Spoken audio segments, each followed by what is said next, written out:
if you look just at the Quran, you will get the indication that you can have sexual intercourse with a 5-year-old. No.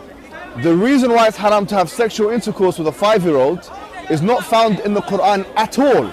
If you just read the Quran, it is halal, it would be halal to have sexual intercourse with a 5-year-old. Chapter 65, verse 4.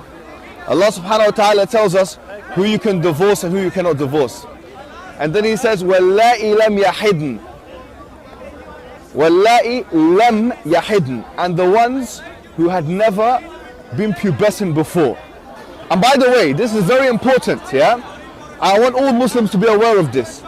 The reason why we don't have sexual intercourse with 5-year-olds and 6-year-olds and 7-year-olds or whatever is not because of puberty. Wait a minute, what did you say? It's not because of puberty, because that verse in the Quran actually says lam yahid. They never had puberty before. You can't go around that. The Quran doesn't say anywhere in the Quran that the woman has to be pubescent.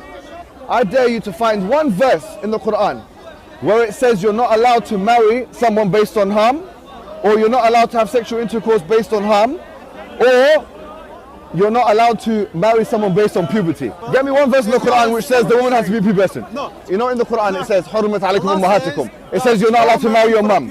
It says you're not allowed to marry your sister or your auntie. Where does it say you're not allowed to marry a prepubescent? I'm looking for one verse that you can say, you pinpoint it and say this is where it says prepubescent marriage or whatever is not allowed. So if you're Quran alone, you're steered towards pedophilia, and a severe type of pedophilia, a wife abuse, a severe type of wife abuse.